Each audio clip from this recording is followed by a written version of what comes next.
How to work out a mystery when you're writing? Well, the first thing is priority wise to remember that the mystery is not going to be what keeps an audience in their seats. To remember first and foremost that you're making a movie and that it has to dramatically work before it intellectually works as a puzzle. The phrase I've used before is it has to be not a crossword puzzle, it has to be a roller coaster. You have to remember that's what it has to be for the audience. So dramatically, that means you got to have somebody the audience cares about. They got to be in danger. You got to want them to get out of it by the end. And the ending has to be emotionally satisfying and not just intellectually satisfying in terms of, aha, that person did it. That's actually still the hard part, is creating a good story that feels unique and feels exciting and emotionally feels satisfying at the end.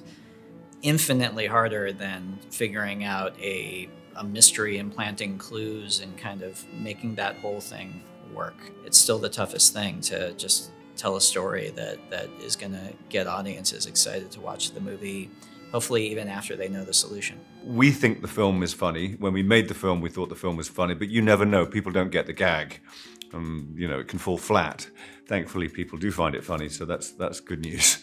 But just to work with this level of talent, Rian being the obvious person to talk about first, but then everybody from the crew and this amazing cast, and to have fun while doing it, because everybody's working so hard to do what you see on screen, but it is done with a level of humor and lightness, and a lightness of touch which Rian instigates on set, and that keeps the movie bubbling and hopefully thrilling for people to watch. There's no one kinder than Rian. He loves to connect with people. He loves to make you feel comfortable, and he loves to hear your ideas. And so you feel like you're a part of the journey with him. And then as an actor, you're in such safe hands. He's so confident in his material as a writer and in his vision as a director. And he really is a special person to work for. And so that leaves all of us crazy folks to have fun, to actually enjoy what we're doing. We're in a very contained setting. So not only did we get to perform together, but we also had a lot of time to socialize. And that's what I love the most, is because when you really get to know people and again, kind of feel comfortable with them. And it just, I feel like we all start to click and start to collaborate, and that's when the real chemistry comes out. I had the time of my life with this cast. We became family by the end of the shoot. Really, by the first week, we were family. Because we spent so much time off screen together. Like, we played murder mystery games, and we're in the middle of shooting a murder mystery film, but we did it just because we loved, interacting with each other outside of work. It didn't even feel like work. Yeah. So now I'm like spoiled. I'm like, please, my next, jobs, if I'm lucky enough to continue to keep working in this business, I want to make sure that the culture feels like the one that Rian Johnson cultivated. A lot of us also we had known each other before. I mean, Catherine and I, we go way back to How to Lose a Guy in 10 Days. Leslie Odom Jr. I've worked with before. Edward I've known for many years. Like, there was Janelle I had met, but then I was so excited to get to know her. But we really did bond. But again, that's all Rian. I mean, and Daniel, these things start from the top and they trickle down into the new cast. And when you let people enjoy themselves, then we're gonna enjoy ourselves. And if you know that there's no room for really large ego, then people aren't gonna play that card ever. Even if it was so technical and the eye line had to be so tight that you would be having to look at for example, like an X on the matte box, like onto the camera, still the actors would be there in evidence so that you could feel everybody there and have the response of everybody there. And even for like a lot of those reaction shots that we had, sometimes they were really to just like X's, but we were all there to support everybody's reaction. So a lot of those we all would have to go around and do our reactions. And we were just cheering each other on for these like amazing dramatic reactions. And I'm telling you, it felt like we were doing summer rep. Like, it was just so freaking fun. Just so fun. My favorite scenes on this film were scenes that were not necessarily focused on Duke. And I think the reason they were my favorite is because I got to watch other actors work. You know, everybody's just so interesting, so talented in this film. I learned that Dave is just the sweetest, most compassionate person and so giving and cares so deeply about what he does. He is absolutely magnificently talented. The most direction I get from directors is to speak up, because I'm a soft-spoken person. And with characters like Duke, who's a bigger personality, I just constantly had to raise my voice and be bigger than I am, and kind of be aware of that, because I want to play every character I do very subtly and very soft-spoken. It's just my nature. But sometimes I just had to come out of my shell and be very big and boisterous with Duke. So that was the thing. It's just amplify myself. Ed Norton, for example, who's been like one of my favorite actors for a very long time. He is such a mild-mannered person. But when he starts performing, you would think that he had like 50 cups of coffee. He is just amped up, and he's so intense. You know, with more than a few actors on the set, there were a lot of times where us, as a cast, we're just watching our peers do their thing and getting like really engaged and really wrapped up in it. And when you know, Ryan yelled cut, I mean, there was a lot of clapping going on, because that's when, like, people, especially Ed, like Ed was just so intense in his performance. It was really kind of mesmerizing to watch, you know, but then you understand why he's Ed Norton. I love Ryan's stuff. I always have. I love him as a person. I've known him a long time, and I just think he's just sharp. He's sharp, sharp, sharp. And I love people who love movies as much as Ryan does. And I love people who love genre as much as Ryan does. And I think he's a deep lover, aficionado, student of mystery writing, mystery films. He was on the short list of, like, if he calls me up, you know, whatever it is, sort of sight unseen, I'm in. And the fact that it was the follow-on to such a terrific film was just, you know, icing on the cake. But really, I wanted to work with Ryan. The common thread between the two films is the amazing, inimitable Benoit Blanc, played by Daniel. Besides that, it's a whole new deal. It's a new cast, a new tone. Visually, it's changed. It's obviously much more warm and exotic than the last one, but it's still a murder mystery at the core, and it's just a roller coaster. So the setting was definitely, part of it was wanting to make a statement right away that if we keep making these, every single one of them is going to be very different than the last one. So the first one was cozy New England. Felt very natural to go to tropical, beautiful Greece for the next one. There are also influences like The Last of Sheila and Evil Under the Sun that I'm a huge fan of, and so it felt very natural and right to do that kind of vacation mystery. Also, I was writing the movie in the middle of lockdown in 2020, and I just wanted to be in Greece. So let's see if this works. Fade in, exterior, beautiful Greek island. And it worked. Ryan had it on the page. I mean, it was so much of what's in the film is what Ryan wrote, which is for all of us. But watching Ed, this character of Miles, come out of Ed, so much of acting is just reacting.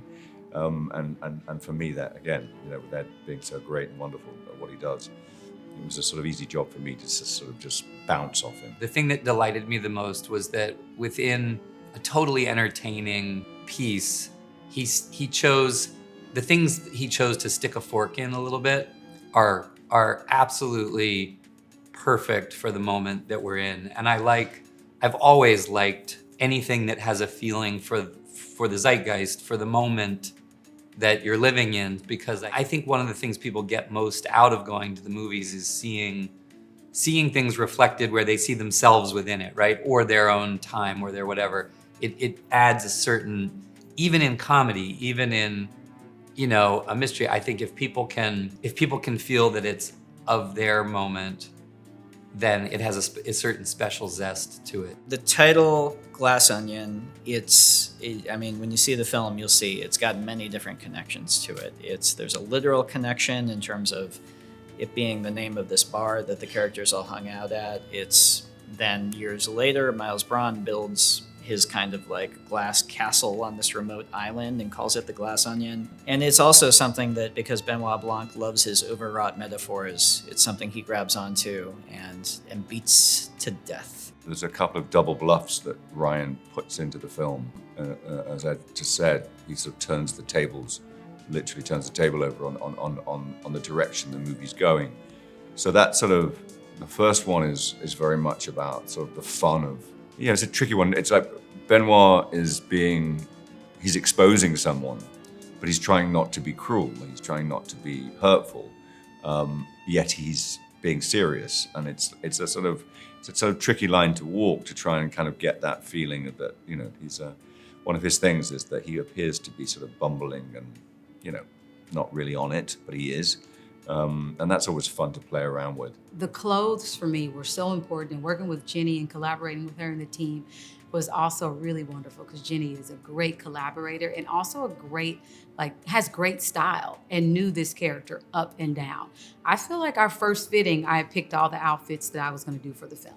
Also you feel more comfortable in your character when you know the clothing is going to be right. Jenny Egan designed the costumes. I worked with her a couple of times before on the last Knives Out and another movie I did years ago, and I've loved her since the moment I met her. She inspires you to kind of bring along ideas. I had a couple of strong images in my head, one of Jacques Tati and also To Catch a Thief, and I showed her some images and she picked those up and ran with them, and then she just brought her own genius to it. So this is Benoit Blanc, played by our wonderful Daniel Craig, reprising his role as Benoit Blanc again, and this is his Mediterranean look. We wanted to change him up a little bit and push him a little bit more modern, but still keeping that old Hollywood glamour feel to him. Maybe a little Cary Grant, maybe a little, there's also a little hat that he wears at times, so there's a little comedy in as well. Benoit's got that such wit and character about him. Jenny Egan, oh my God, she is absolutely amazing, and she's so specific. Like, that's one thing for me when I see, like, your clothes are almost like, it's very much, it's self-expression, and Jenny knows, she understands that to like the nth degree. And she was so specific, and the fashion, like the choices she made for every character was like so amazing. I remember my first fitting, I told you, I put everything on and I just knew. I knew who Whiskey was. Jenny and I talked about Lionel not being this sort of cliche 80s or 90s version, or even earlier, version of a scientist that's, lab coat, nerdy Poindexter, kind of guy, that we live in a time where really it's about bringing yourself, bringing whoever you are to the spaces that you inhabit. I really had to embrace the fact that it was beige, all the time. I went in for the first fitting with Jenny and I was like, okay. Because I saw Kate's rack, saw Janelle's rack, and then I saw Claire's rack. And I was like, okay, it's gonna be a lot of cork wedges. Flats, not even a wedge. I wish it was a wedge. And I was like, I get to work with you and I get to wear a beige shift. There's no one I laugh with more than Catherine Hahn. And it was like that on set. We'd sit in the green room and we would start to go, and it was just like, we just laughed our asses off. So of course, every time she showed up on set with a new beige outfit, I just laughed. I'm sure, I know I can laugh. It's like, I'm not laughing at you, but I am, because that's what we wanted to, that was the goal. It's like, her outfits to me, the robe was actually my favorite, because that's what she's wearing is her cover up, is the robe from The Room. That to me was just, I loved that so much. That's so Catherine. The first movie, we were really, really lucky in having an incredible group of actors who all really, really gelled. And this movie was, kind of exactly the same, but also very different. It's a different group of folks. You're making a different movie in a different setting. It wasn't like after making that first movie, I showed up here like, okay, I know how to do this. Always a new challenge. Also, this isn't just a technical thing, but the first movie, even though it has a huge ensemble cast, there were only a couple of scenes where the whole cast was together. It was much more of these 3 characters, these 2 characters, these 4 characters. Whereas this film, there is a lot of all the characters hanging out in one big space, milling around, talking to each other, which just in a wonky technical sense is hard to cover with cameras and keep it straight. So there was more math in terms of filming it with this one. But the vibe was strikingly similar to the first one. If I remember at some point in the shooting, Daniel and I just kind of looking at each other and saying, I don't know what we're doing right, but let's just not talk about it and hope it keeps happening. All right, when's the murder mystery start?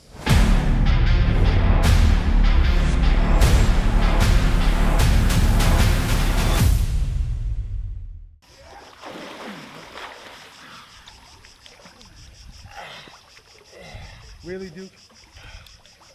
Oh, Jesus Christ! Really?